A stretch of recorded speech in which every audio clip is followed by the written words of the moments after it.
Romanos.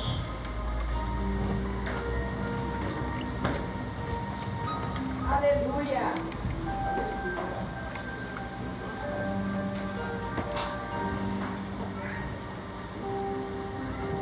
Queria ministrar nessa noite o pastor Reinaldo, mas por alguma ocasião não foi possível ele estar aqui. Mas não podemos deixar de pregar a palavra do nosso Deus. Amém? Amém. Romanos capítulo 8. Aí tem que ver o que gosta de pregar de esboço ao esboço, só o versículo. Só um versículo para esboço. Amém? Amém.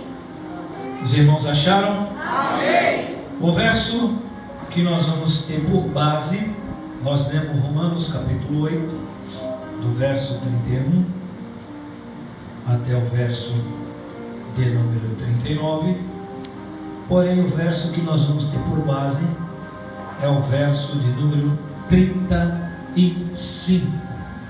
A parte A, que diz assim: quem nos separará do amor de Cristo? Esta é uma pergunta. O apóstolo Paulo, dirigindo-se aos irmãos da igreja de Roma, ele começa a falar de uma maneira até muito linda no verso de número 31 e até o verso de número 39. Esses versículos são versículos que nós poderíamos recitar com toda a entonação das palavras, trazendo vida para cada palavra destes versículos. Porém, o apóstolo Paulo, ele diz que nada o separaria ele do amor de Cristo. Paulo não diz que os romanos, a igreja de Roma, não ficaria afastada, separada, longe de Cristo. Porém, ele, ao escrever, ao se dirigir a esta igreja, ele diz: olha, nada vai me separar do amor de Cristo. Então, verso 35, a parte A, é uma pergunta que diz: quem nos separará? O que é que vai nos afastar? O que é que vai nos distanciar? É muito lindo eu recitar os versos abaixo e dizer: irmão, nem a fome me separa. Será que não? Nem a luta me separa. Será que não? Nem as tribulações me separam. Será que não? Coisas muito menores, de pequenas importância, nos separam. Paulo diz que a tribulação, ou a angústia, ou a perseguição, ou a fome, ou a nudez, ou o perigo, ou a espada, o que poderia fazer com que ele, o apóstolo Paulo, um homem que teve um encontro verdadeiro com Jesus Cristo, quando caminhava sentido a Damasco, onde andava ele e mais 2 companheiros com ele, e ninguém percebeu nada. Perceberam sim que estava acontecendo alguma coisa, mas Cristo só quis se revelar a Paulo quando ele viu um brilho mais intenso que o sol do meio-dia, a ponto dele já cair prostrados de joelho, e ele não poder contemplar com nitidez Mas ele só ouviu e ele só soube responder dizendo: quem és, Senhor? E ele ouviu uma voz que a tradução não define, em que outros privilegiados tiveram prazer de ouvir. E uns dizem que a voz do Senhor é como o marulho de muitas águas. Outros dizem que a voz do Senhor despedaça o cedro do Líbano. Outro diz que a voz do Senhor é como trovões. Cada um que teve o privilégio de ouvir vai definir. Paulo não traz a definição, mas diz que ele ouviu alguém dizer para ele: Paulo, Saulo, Saulo, por que me persegues? E a partir desse encontro, a vida do perseguidor, a vida daqueles que queriam colocar todos os crentes na prisão, porque entendia crente preso e crente morto, evangelho para de ser pregado. Entendia que se matassem todos aqueles que pregassem a palavra, todos aqueles que estivessem atrás das grades, iria interromper o ide de Jesus em Marcos, que diz: ide por todo o mundo e pregai o evangelho. Assim entendia o perseguidor. Mas quando teve encontro com Jesus, e Jesus já dá receita: tu já vai levantar aí, tu vai à rua direita, vai lá que tem um crente. Esse crente gosta de orar quando levanta, esse crente gosta de orar tarde, esse crente gosta de orar à noite.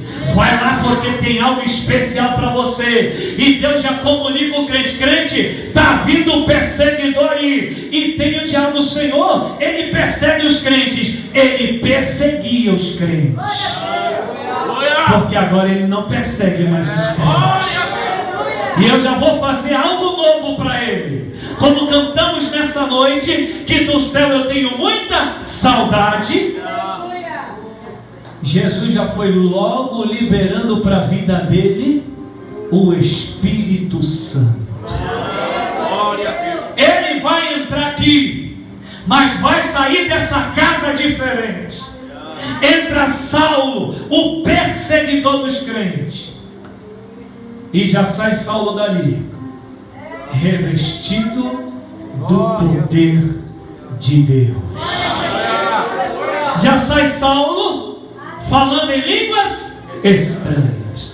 Língua essa que o inimigo ouve, mas não entende. Mas língua essa que nos edifica e fala diretamente com aquele que está sentado no trono de sua glória.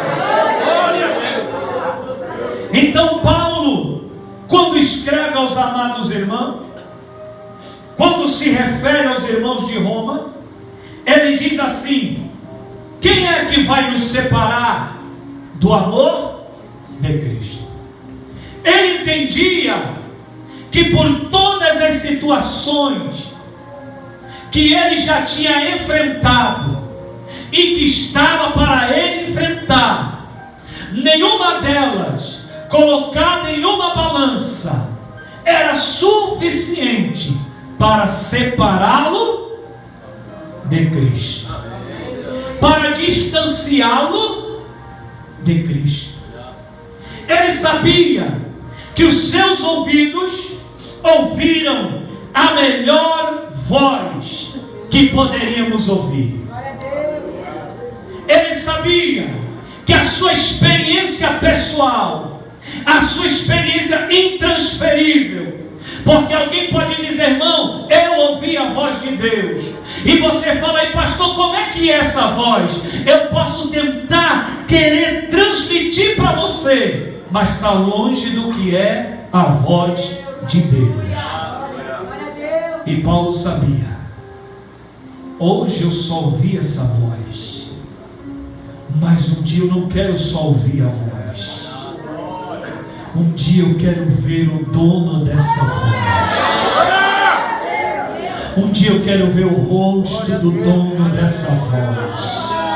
É tanto é que ele vai se referir nos versículos dizendo que ele está sentado à direita, porque ele sabe aonde Jesus está sentado.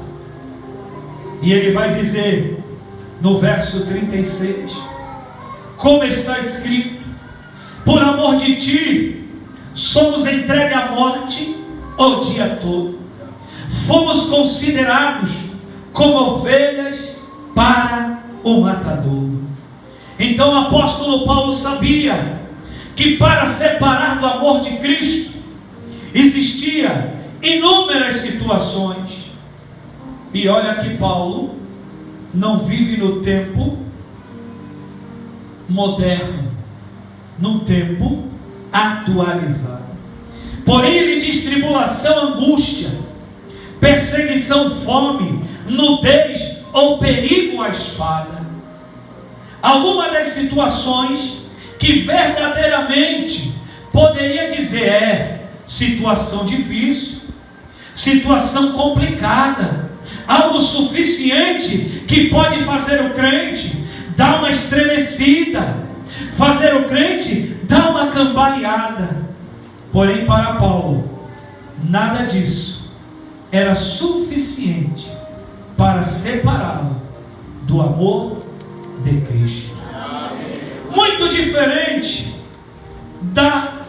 do evangelho atual, de crentes que vivem nos dias de hoje. Qual seria o seu comportamento se você soubesse que a espada está vindo atrás de ti? Separaria de Cristo? Qual seria o seu comportamento se você soubesse que a fome vai bater na sua casa? Você separaria do amor de Cristo? Hoje, por muito menos, já é o suficiente para nos afastarmos de Cristo. Basta acontecer alguma situação que não nos agrade. O que é que nós falamos? Não vou mais à igreja.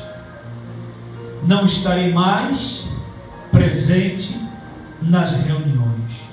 Só para você ter uma noção, segunda carta de Paulo aos Coríntios, capítulo de número 11,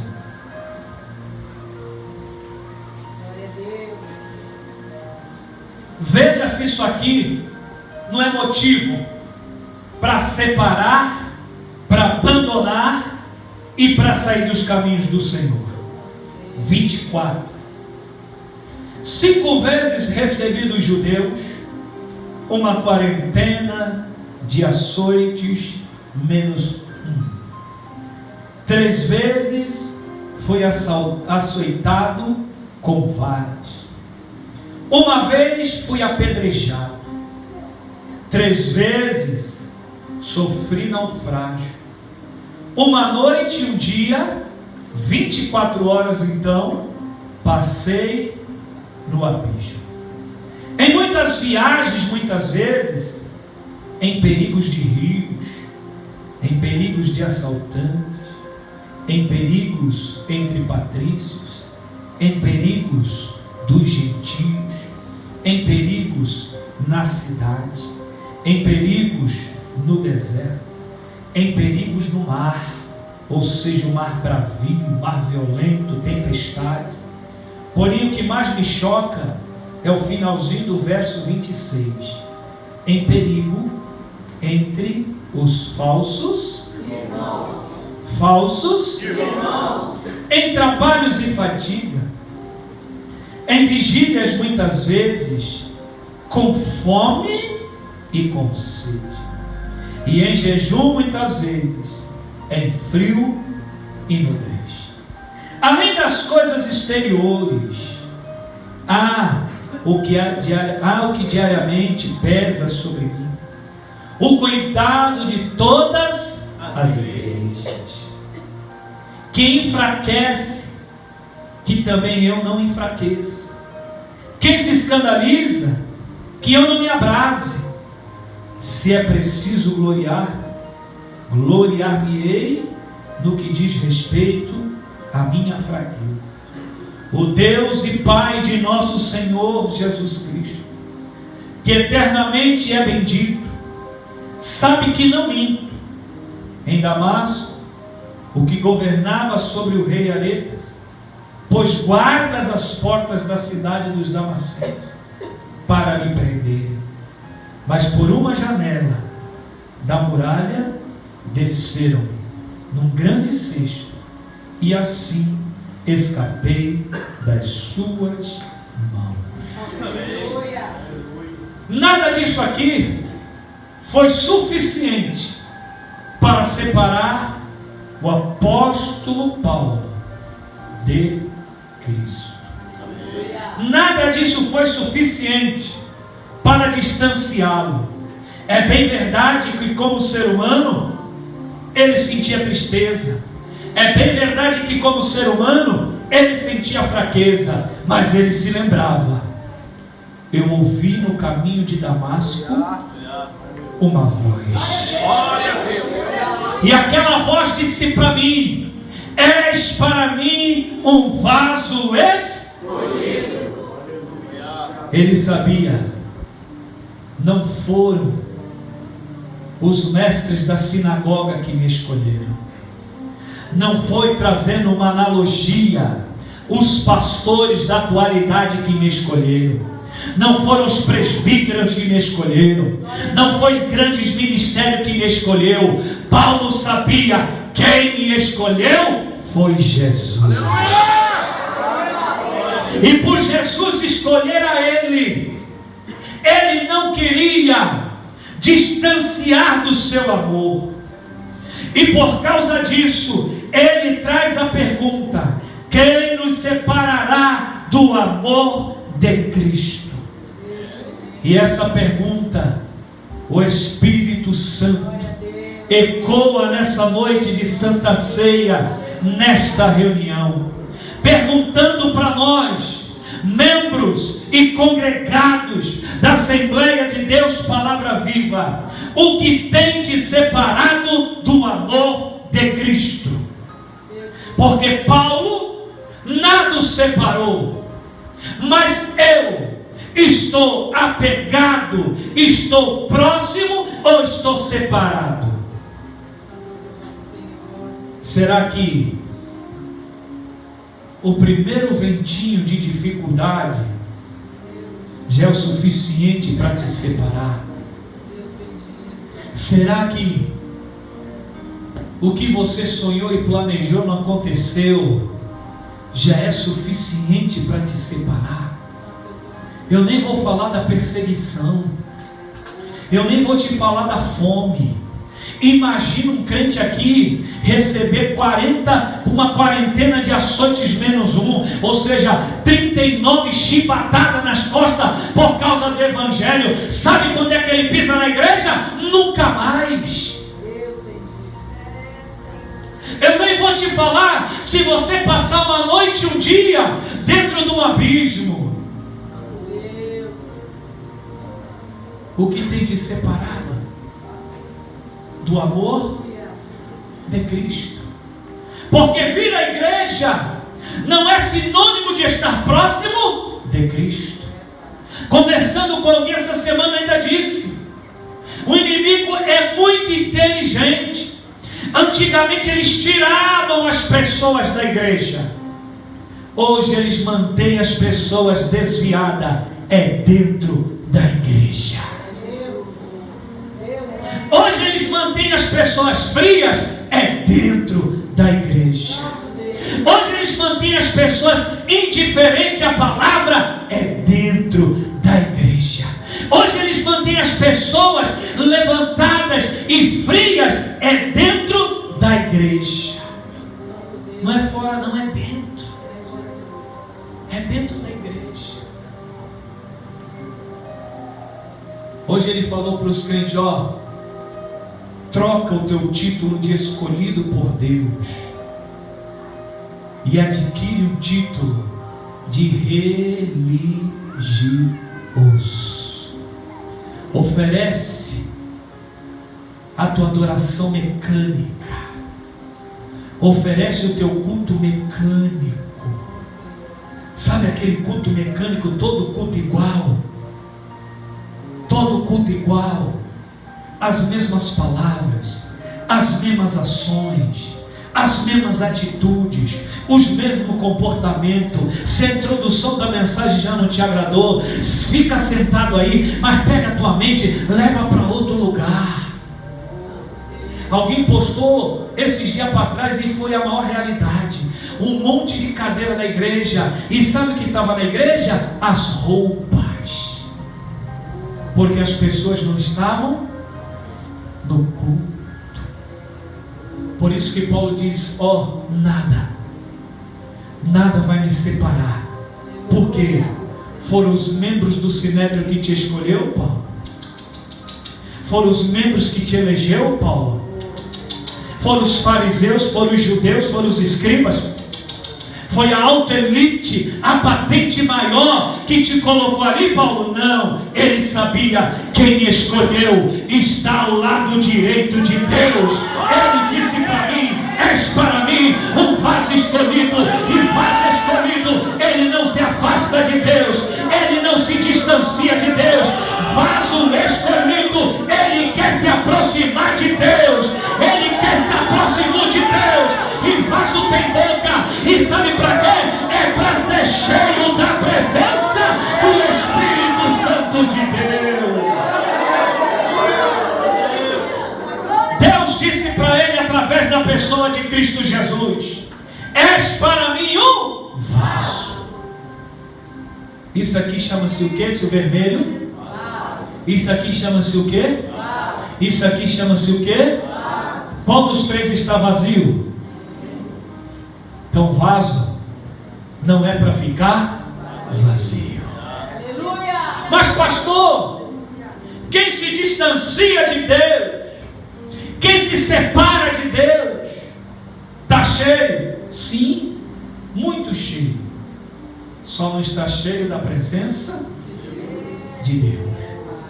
Porque para fazer as palavras de Paulo, as nossas palavras, nós temos que estar no posicionamento de Paulo. Vem saber: Senhor, a luta é difícil e quer me distanciar do Senhor. O desemprego quer fazer eu me afastar do Senhor. As festas pagãs quer fazer eu me afastar do Senhor. Os homens lindos, maravilhosos, musculosos querem me fazer me afastar do Senhor. As mulheres belas, lindas, corpinho de violão, querem me fazer me afastar do Senhor. A pornografia, tudo que passa, quer fazer me afastar do Senhor.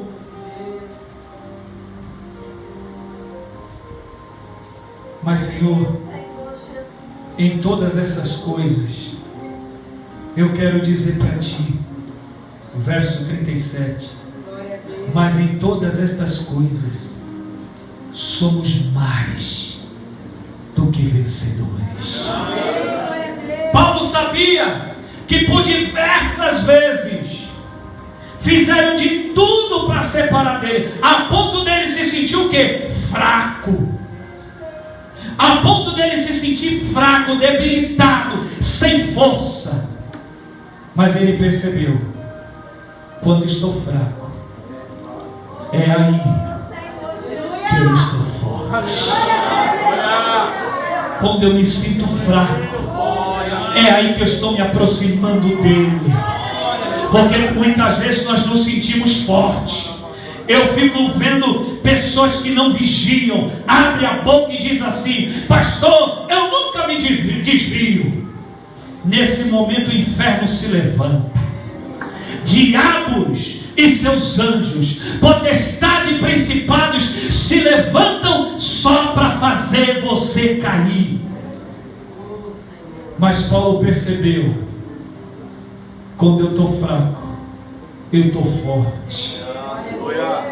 Porque quando eu estou fraco, eu estou vendo que eu só dependo de ti. Quando eu estou fraco, eu revelo para o Senhor todas as minhas falhas. Quando eu estou fraco, eu revelo para o Senhor toda a minha fraqueza, toda a minha debilidade, tudo que não presta.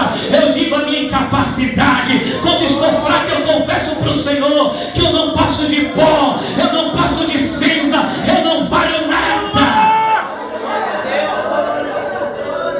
É diferente daqueles que se sentem forte.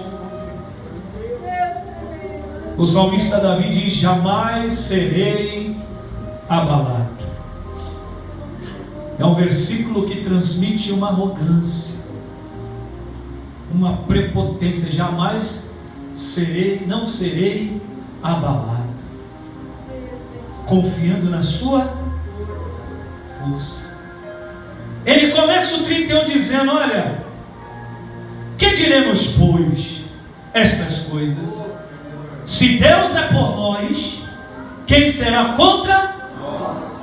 Aquele que nem mesmo seu filho poupou, antes o entregou para todos nós, como nos dará também com ele todas as coisas?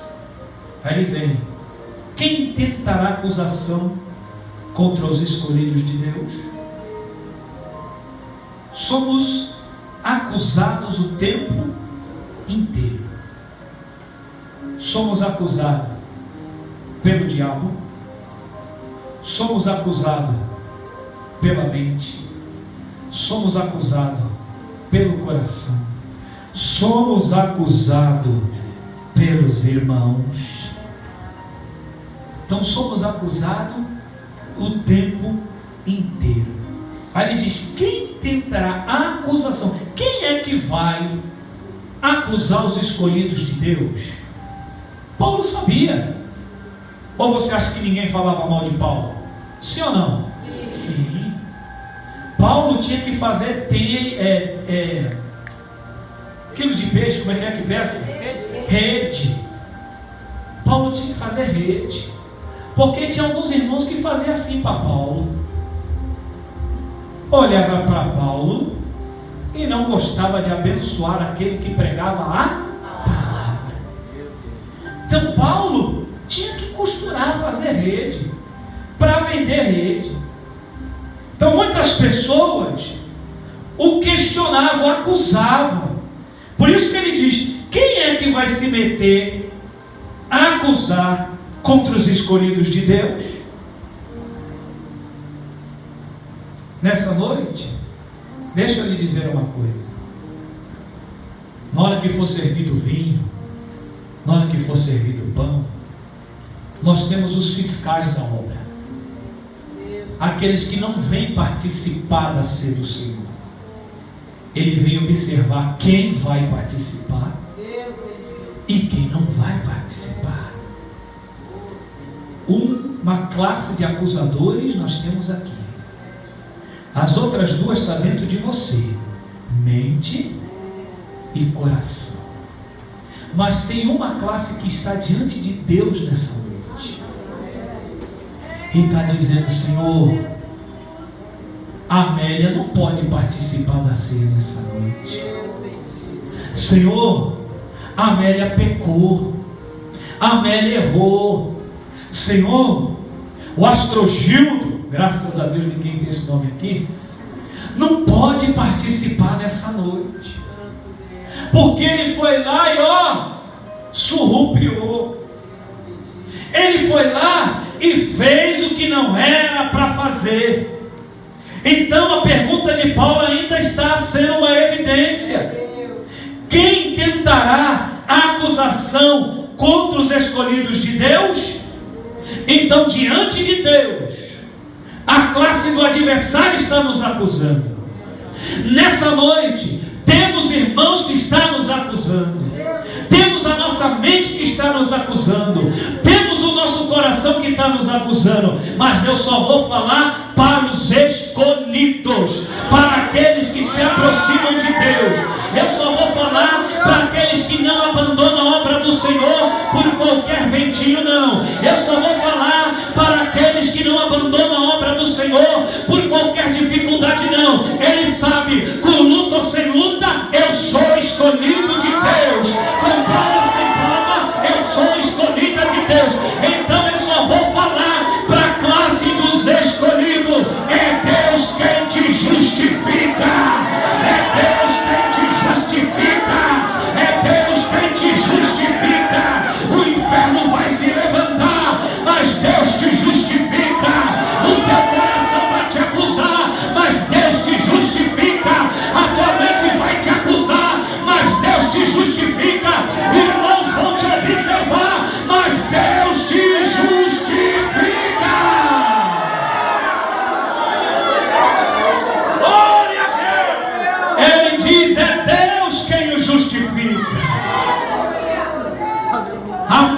mente fica martelando.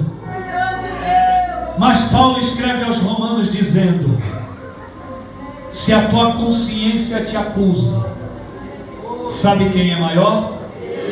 Deus. Se você é escolhido, diga aí para tua mente: Deus é maior do que você. Deus é maior do que a minha mente. Eu já pedi perdão em nome de Jesus. O sangue de Jesus Cristo me purifica de todo pecado. Mente, o perdão já foi liberado. Você quer continuar me acusando? Deus é maior do que a minha mente. Mas de repente é teu coração. Ou seja, a sede das emoções não é coração o órgão, é a sede da nossa alma. Ela fica te acusando. Deus já liberou perdão, e aí o teu coração está o quê? Te acusando. O bom do temor é isso, que quando o cabra peca, ele vai pedir 1000 vezes perdão por aquele pecado. No primeiro, que já foi de coração humilhado, quebrantado, Deus já perdoou. Mas a sede das emoções, o que ela faz? Ela fica lá te cutucando. Aí, isso não é ruim não, viu? Isso é bom. Aleluia. Isso chama-se temor a Deus. Melhor do que aqueles que pecam, é a mesma coisa de não ter feito nada. Está tudo bem. A Bíblia tem o nome disso aí: mente cauterizada. Vamos falar o português bem clarinho para você entender. Mente morta, mente destruída, mente apagada. Então teu coração, que é a sede, a tua alma, que é a sede das emoções, te acusa. Mas sabe quem te justifica? Quem? Deus. Então você pode usar as palavras de Paulo: coração, se tu me condena, maior é Deus. Pastor, e para os irmãos que vão me fiscalizar? O problema é deles, é bíblico eles estarem aqui. A Bíblia diz que nós somos rodeados por uma grande nuvem de testemunhas. Esse você não fala nada para ele, não perca tempo com ele não. Esse você deixa ele ficar observando. Presta atenção, verso 37. Mas em todas essas coisas somos mais do que vencedores. Por que, Paulo, você é mais do que vencedor? Só por causa de uma ação. Finalzinho do verso: porque Ele nos amou. A minha vitória não é mérito meu. A minha vitória é mérito de Jesus. A minha vitória é mérito de Deus. Porque João vai dizer que Ele nos amou de tal maneira, e por causa dessa tal maneira que ninguém consegue explicar, por causa dessa tal maneira, nós podemos dizer, só os escolhidos, que somos mais do que vencedores, por aquele que nos amou.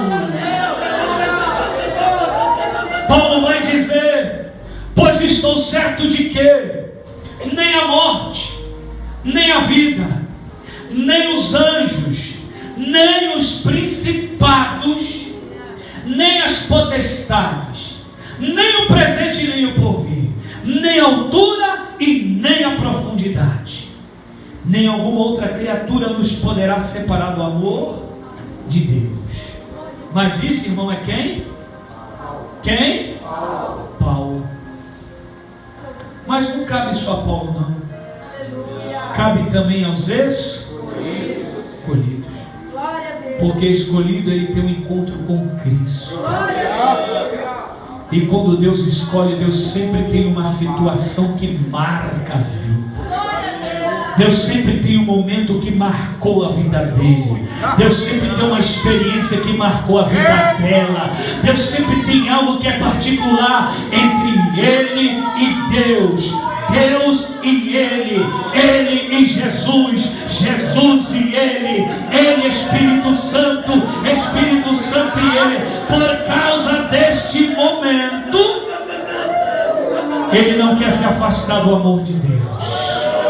Por causa deste momento Ele sabe, não são as coisas dessa terra, não é a perdição dessa terra que vai me separar, não é a depravação dessa terra, não é o alcoolismo dessa terra, não é as drogas dessa terra, não é os pecados dessa terra, nada vai me separar, é do amor do meu Deus pela minha vida. Olha o que ele diz: nem alguma outra criatura. Quantas vezes as pessoas saem do caminho do Senhor porque apareceu uma Dalila na vida dele? Quantas vezes sai do caminho do Senhor porque apareceu um gatão na vida dela? Quantas vezes abandonam, deixam, separam desse amor? Paulo diz que nenhuma outra criatura, um cavalo não ia separar Paulo, uma vaca não ia separar Paulo, mas uma menininha de 18, cinturinha 38, 1,2 m de busto, de traseiro 1,5, poderia separar Paulo. Mas sabe o que ele diz? Nenhuma outra criatura vai me separar do amor de Deus. A pergunta para você, para terminar, é esta: o que tem nos separado de Cristo? O que tem nos esfriado o relacionamento com Cristo? O que tem feito você abrir mão de se aproximar cada vez mais dele? Quando ele encontrou, ele diz: olha, é para mim vaso escolhido. E porque Paulo passou por todas essas situações, porque Paulo passou por tudo isso aqui, irmão, porque ele era forte? Sim ou não? Não. Só por um motivo: Paulo estava revestido. Glória a Deus. Revestido do que? Da letra? Revestido do conhecimento? Revestido do que ele aprendeu para ministrar no Sinédrio? Revestido para ministrar diante de todo mundo? Não. Sabe o que é que ele estava revestido? Quando ele entrou na casa de Ananias, e Ananias orou por ele, e ele foi batizado com o Espírito Santo. Ele foi batizado com o Espírito Santo. Ele saiu de lá revestido pelo poder de Deus. Então Paulo sentia fraqueza, mas tinha o Espírito dentro dele. Paulo, eu estou contigo, Paulo. Paulo se sentia sozinho, mas tinha o Espírito Santo para dizer: Paulo, eu sou o Consolador que Jesus Cristo disse que viria à terra. Paulo se sentia sem força, o Espírito Santo levantava ele: vamos, Paulo, de pé, Paulo, força, Paulo, você é escolhido, Paulo. Sabe do que ele era cheio? Não era da letra, mas cheio do Espírito Santo de Deus. Se tem crente escolhido nessa reunião, se tem vaso escolhido nessa reunião, seja cheio da presença do Espírito Santo de Deus. Receba a presença de Deus, receba a alegria de Deus, receba a virtude de Deus. O vento é forte, mas tu passa pelo vento. O mar é bravo, mas tu passa pelo mar. A luta é grande, mas tu passa pela luta. É só quem é escolhido e cheio da presença de Deus. Todo culto ao Espírito Santo tem esse papel. Qual papel? O mesmo papel da simbologia da viúva que perdeu o seu marido e queriam levar seus 2 filhos. Que tens em casa? Um pouco? Então vou lhe dizer: o que tens nessa casa não é pouco. Aqui não é um pouco, aqui tem azeite. Quem é esse azeite, pastor? Espírito Santo de Deus. Usando a mesma simbologia, pede vasilhas emprestadas. Vasilha vazia. E ele recomendou: não peça poucas. Eu não sei como é que você chegou nesse culto, mas eu cheguei vazio. Eu cheguei louco. Se alguém gritasse dentro de mim, o eco dentro de mim ficava ecoando. Mas pastor, como tu vai sair desse culto? Eu vou sair cheio, eu vou sair transbordando, eu vou sair vertendo, porque o azeite está na casa e ele só enche vasilha vazia. Cadê os vasos vazios? O Espírito Santo vai passar. Vaso vazio, vaso vazio, vaso vazio. Receba a virtude do Espírito Santo. Ele vai passar na tua vida, ele vai passar dentro de você, e você vai começar a sentir algo diferente. É a presença dele, é a unção que vem dele, é a glória que é dele. Ele vai te encher nessa noite. Ele só enche crente vazio.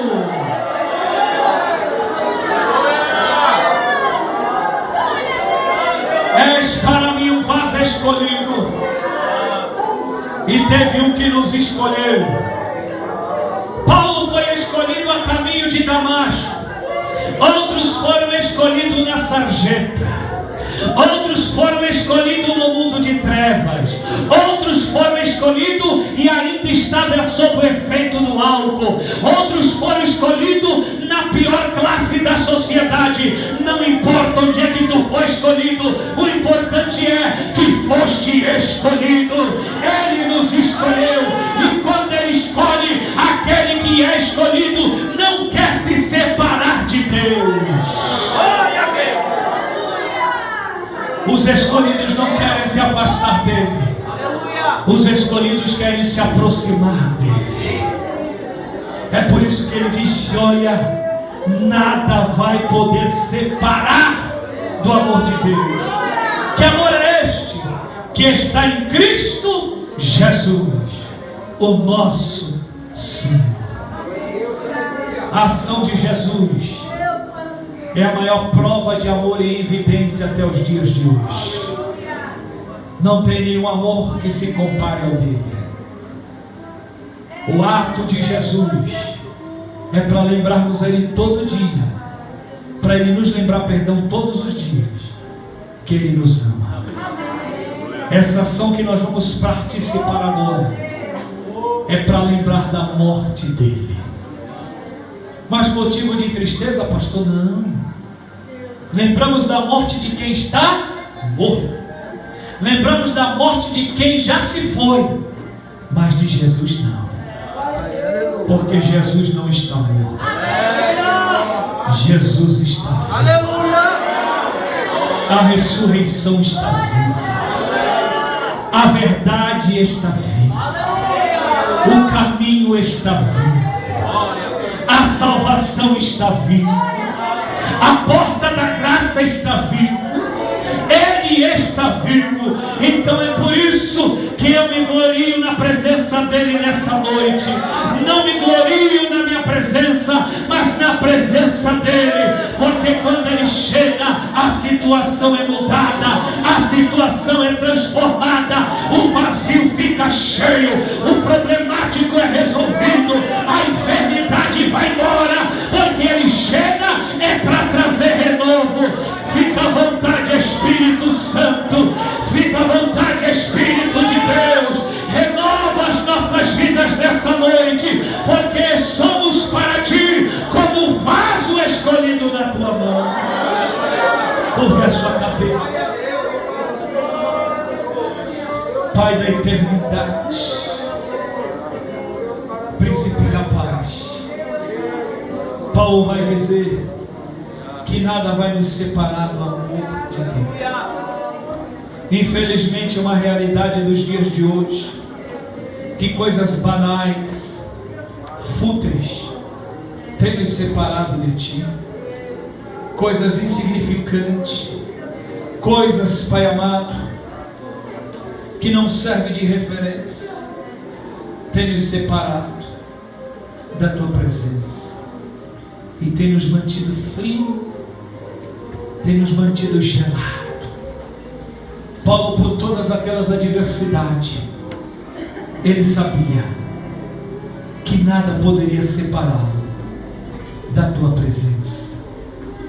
Ele ainda escrevendo aquele que ele tinha grande apreço, a seu filho Timóteo, ele diz no capítulo de número 4, e ele vai dizer, Senhor, no verso de número 8, para Timóteo assim: desde agora a coroa da justiça me está guardada. É por isso que Paulo não poderia se afastar de Ti, Jesus, porque ele sabe que a coroa da justiça é aí no céu, onde os lavados e remidos vão receber, onde os comprados com sangue carmesim serão coroados. Ele diz que a coroa da justiça está guardada, o qual ele chama o Senhor de justo juiz. Ele diz que dará a ele naquele dia. Mas olha o que Paulo diz: não somente a ele, mas a todos aqueles que amarem a sua vida. Essa igreja ama a tua vida. Eu amo a tua vida, Jesus. Eu amo a tua vida, Jesus. Eu não vejo a hora da trombeta tocar e a igreja, no abrir e fechar de olhos, ser arrebatada. Eu amo o grande dia que será o dia do arrebatamento da tua igreja. A tua palavra diz: Maranata, hora vem Senhor Jesus. Maranata, hora vem Senhor Jesus. Este dia é o melhor dia para os escolhidos. Esse dia é o melhor dia para os comprados. Esse dia é o melhor dia para aqueles que são separados por Ti. Então não é só Paulo que vai receber, não. Aqueles que amarem a sua vida também vai receber. Muito obrigado por essa noite de vitória. Muito obrigado por esse culto maravilhoso. Muito obrigado por essa oportunidade ímpar na tua presença nessa noite. Em nome de Jesus.